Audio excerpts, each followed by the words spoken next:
क्यों नीचे गिराना है?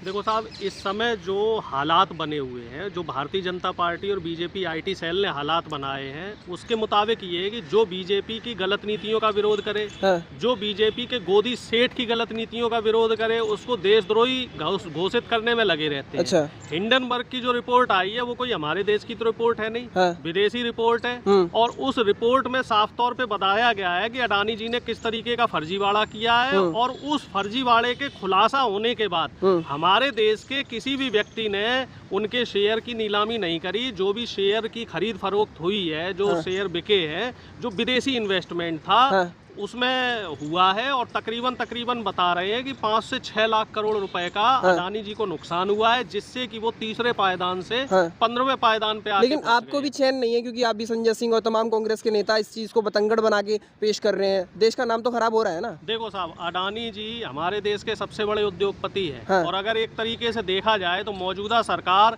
मोदी जी ना चला के अडानी जी चला रहे हैं। अब आप पूछो कैसे? कृषि किसानों को लेके जो कानून है वो अभी 2 साल पहले लगाया गया था, हालांकि उसको वापस लेना पड़ा, लेकिन अडानी जी के वेयर हाउस कब से बन रहे थे? वो 2017 से उनके लिए जमीन अलॉट हो चुकी थी, और जो तमाम खदानों के जो टेंडर हैं वो अडानी जी को दे दिए गए हैं।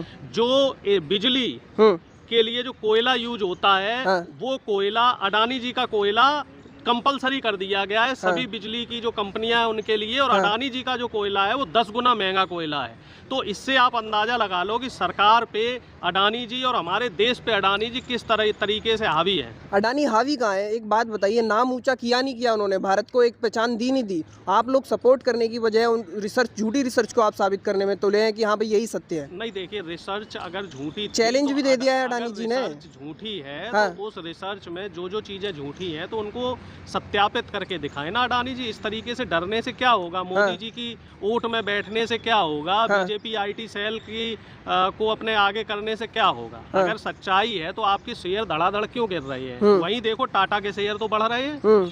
टाटा के शेयर में तो कोई गिरावट नहीं आई। गिरावट जो आई है इन्हीं के शेयरों में तो आई है। और एक चीज और देखो आप, एक बड़ी विचित्र बात है। मैं कल जरा देख रहा था, बजट आया था, तो जो मैंने देखा कि ये भी देख लिया जाए कि कौन कितना इनकम टैक्स पे करता है। हालांकि नए बजट में जो बड़े बड़े पूंजीपति हैं उनको गरीबों की भी खूब सुनवाई है, 3% उनको छूट दी गई है। हालांकि वो मुद्दा नहीं है, मैं उस पर बात कर रहा हूँ। जो हमारे देश के टॉप 15 उद्योगपति हैं जो टैक्स देते हैं, और बड़े मजे की बात है उसमें अडानी जी का नाम नहीं है। अच्छा। और इस साल नहीं, पिछली साल भी, जबकि अडानी जी हमारे देश में दूसरे पायदान पे 2016 के बाद से दूसरे पायदान पे बने हुए हैं, और 2020 में आके वो पहले पायदान पे आ गए। और बड़े मजे की बात है कि अडानी जी टैक्स पे करने में उनका कहीं टॉप 15 लोगों उद्योगपतियों में उनका नाम नहीं है।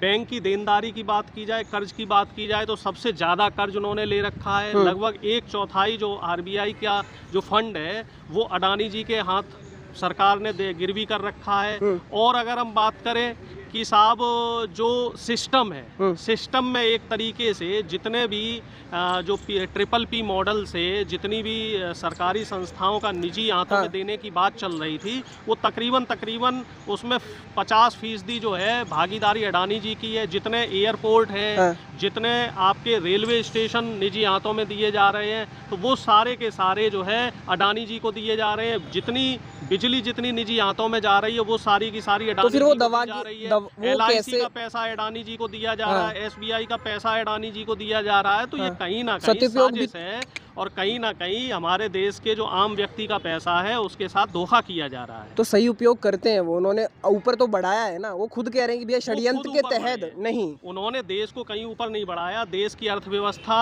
आप देखिए, देश की अर्थव्यवस्था में कोई बढ़ोतरी नहीं हुई, बेरोजगारी में कोई जो कमी नहीं आई कि उन्होंने साहब बेरोजगारी कम कर दी हो, उन्होंने किसान के लिए कुछ कर दिया हो, उन्होंने आम आदमी के लिए कुछ कर दिया हो कि साहब आटा दाल चावल सस्ता कर दिया हो। सिर्फ और सिर्फ अपनी जेब भरने का काम किया है अडानी जी ने। सिर्फ और सिर्फ देश के पैसे को कैसे अपना पैसा बनाया जाए उस दिशा में काम किया है अडानी जी ने। एक पॉलिटिशियंस और बिजनेसमैन ही दोनों मिलके ही देश को आगे बढ़ाते हैं ना, तो आप कैसे उनको नकार सकते हैं? देखिए, अगर आप खराब बताएंगे उन्हें। इस समय आप एक बात समझ लीजिए कि पॉलिटिशियन इंदिरा गांधी जी भी थी, हाँ। उन्होंने बिजनेसमैन को सहूलियतें दी, लेकिन साथ ही साथ उन्होंने नकेल भी कस के रखी। अच्छा, तो मोदी आप जी ने देख नहीं लीजिए, कसी है। कांग्रेस के समय 100 से ज़्यादा निजी कंपनियों को PSUs में कन्वर्ट किया गया। हाँ। और मौजूदा समय में मोदी जी ने पिछले 5 साल में, सिर्फ 5 साल की बात कर रहा हूँ, उन्होंने 28 से ज़्यादा निजी जो PSUs थे जिसमें सरकार की भागीदारी हुआ करती थी, उनको निजी हाथों में दे दिया है। अंबानी अडानी जैसे लोगों को उन PSUs को दे दिया है। और इससे साफ तौर पे ये जाहिर हो रहा है कि सरकार किस तरीके से निजीकरण को बढ़ावा दे रही है। हाँ। सरकार किस तरीके से प्राइवेटाइजेशन की तरफ जा रही है। सरकार जो है शिक्षा में निजीकरण ला रही है। हाँ। सरकार चिकित्सा में निजीकरण ला रही है। सरकार जितने जो तमाम सरकारी उपक्रम है उन सबको निजी हाथों में देने लेकिन की आप भी तैयारी कर रही मानते हैं कि भैया सरकारी जितने भी संस्थान हैं बड़े ठप होके काम करते हैं, प्राइवेट उतना ही चौकस होके काम करता है। आप मुझे जाते बताइए, होंगे बैंक में, SBI कितने काम होते हैं। हाँ। SBI में आप अकाउंट 0 रुपए में खुलवा लेते थे। किसी प्राइवेट बैंक में आपको अकाउंट खुलवाने के लिए कम से कम 5,000 सहूलियत भी तो रुपए मिलती देने है। पड़ेंगे। हाँ। कम से कम 5,000 रुपए हाँ। देने पड़ेंगे। और वहीं हम बात करें सरकारी डाक विभाग की, तो वहाँ पे डाक जो है आपकी 15 से 20 रुपए में स्पीड पोस्ट हो जाती है, और कोरियर आप करोगे तो वो 35 से 40 रुपए में होता है। सरकारी रेलवे की बात की जाए तो पहले प्लेटफॉर्म टिकट 5 रुपए का था। बहुत साफ और जो हो गए हैं अब। नहीं, बहुत साल कहाँ हुए, साफ हो गए हैं, कितने सुंदर और साफ रेलवे है कोई इस टाइम सफाई पे। नहीं हुई है, बल्कि गंदगी वहीं की वहीं है। अभी मैं ट्रेन में सफर कर रहा हाँ। था, टॉयलेट इतने गंदे हैं। पहले बल्कि ज्यादा सफाई थी, क्योंकि अच्छा। पहले सरकारी हाथों में था, सरकारी कर्मचारी उसको संभाल रहे थे। अब वो निजी हाथों में पहुंच गया है।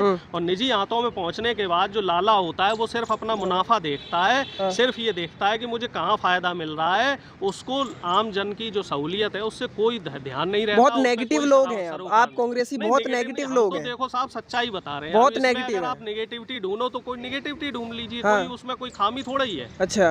भाई, अगर सच को बताना नेगेटिविटी है, हाँ। तो मैं तो ये मानता हूँ कि सच की आवाज को नहीं दबाया जा सकता, और सच खुल के आता है। और सच ही खुल के आ रहा है जो अडानी जी औंधे मुंह गिर रहे हैं। अच्छा, क्या फर्क पड़ जाएगा उनके इस पे? नहीं, उनपे कुछ फर्क देश को नहीं साथ पड़ेगा। देना चाहिए ना अडानी जी का। उन पे कोई फर्क नहीं पड़ेगा। और मजे की बात ये है कि जो फर्क पड़ेगा वो आम आदमी पे फर्क पड़ेगा। अच्छा। फर्क गरीब पे पड़ेगा, फर्क मजदूर पे पड़ेगा, हाँ। फर्क किसान पे पड़ेगा, क्योंकि अडानी का तो अपना कुछ पैसा है नहीं। जो पैसा है वो RBI का पैसा है, जो पैसा है देश की जनता का पैसा है।